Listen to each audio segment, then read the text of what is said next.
মানসিক স্বাস্থ্য বা আপনার মনের স্বাস্থ্য অনেক এগিয়েছে আমাদের বাঙালি সমাজে, তাকে আমরা বলতে পারবো?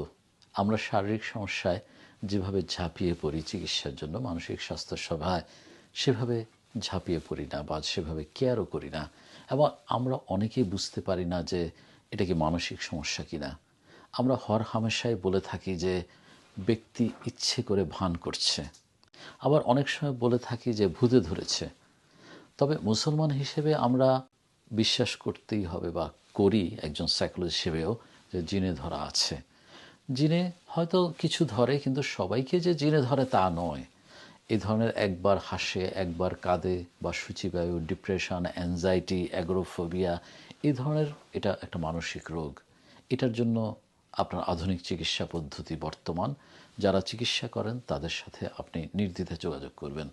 অনেকে কুসংস্কার মনে করে ভূতে ধরেছে, ভূতে ধরা লোকজন এনে বা হাতে দেখা লোকজন এনে তারা চিকিৎসা নিচ্ছে, অর্থাৎ ম্যাল প্র্যাকটিস, ম্যাল চিকিৎসা হচ্ছে। সেগুলো থেকে আমাদেরকে চলে আসতে হবে সায়েন্টিফিক ট্রিটমেন্টের কাছে। তবে আপনি ইচ্ছে করলে যদি মনে করেন যে জিনে ধরেছে, তাহলে আপনি রুকাইয়া করতে পারেন, ইসলামিক চিকিৎসা বা ধর্মীয় চিকিৎসা করতে পারেন, কিন্তু সাথে সাথে আপনি সায়েন্টিফিক ট্রিটমেন্টটাও নেন। আপনি ঔষধ এবং সাইকোথেরাপি বা কাউন্সিলিংয়ের দিকে আপনি মনোযোগ দেন, তাহলেই আমি মনে করি যে আপনার চিকিৎসা এবং আপনার যে ভোগ, যেটা আপনার কষ্ট লাঘব হবে। কিন্তু আমাদের দেশে কুসংস্কার আসলে প্রচণ্ড মাত্রা বর্তমান। আপনি কি বলবেন যে আমার জীবনে কি কুসংস্কার হই নাই? আমি কি স্টিগমার দ্বারা হই নাই? হয়েছি। আপনাদেরকে আনন্দের খবর আমি বলতে চাই যে ঢাকা বোর্ডে আমি যখন তৃতীয় স্থান অধিকার করি, তখন তো সাংবাদিক আসবে বাসায় ইন্টারভিউ নিতে। তো সেই ইন্টারভিউতে আমি আগে থেকে ঠিক করেছিলাম যে আমি একজন সাইকোলজিস্ট হব, কিন্তু আমার পরিবারের একজন বলল, না না না, এটা বলা যাবে না, সাইকোলজি বললে মানুষ কি বলবে যে পাগলে ডাক্তার। তো যার জন্য আমাকে বলতে বাধ্য হয়েছি যে আমি অর্থনীতিবিদ হব। এবং আপনাদের দেখাচ্ছি, দেখেন সেই সময় আপনারা জানেন স্ট্যান্ড করা যারা, তাদের পত্রিকায় আসে বা টেলিভিশনে ইন্টারভিউ আসে বাবা মার সাথে। তো আমার ইন্টারভিউতে এসেছে সেইভাবেই যে আমি অর্থনীতিবিদ হতে চাই, যদিও আমার মনের মধ্যে ছিল কিন্তু আমি একজন মনোবিজ্ঞানী বা সাইকোলজিস্ট হব, কিন্তু আমি বলতে পারি নাই স্টিগমার কারণে। দেশ এখন এগিয়েছে, মানুষ ট্রিটমেন্ট নিচ্ছে।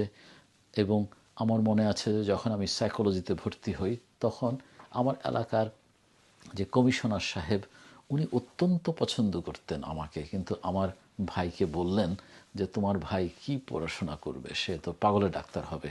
তো এই ধরনের বিভিন্ন কিছু স্টিগমা। কিন্তু আপনাদেরকে বলতে চাই যে আমরা যারা চিকিৎসা করি, তারা মানসিক রোগী যদি চিকিৎসা না করি তাহলে কে চিকিৎসা করবে?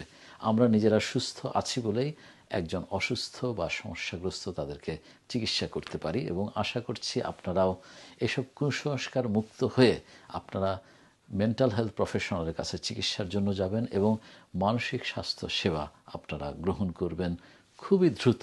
বিভিন্ন ধরনের মানসিক স্বাস্থ্য সেবা সম্পর্কে জানতে আমার মোবাইল নম্বরে হোয়াটসঅ্যাপে টেক্সট দিতে পারেন নির্দ্বিধায়।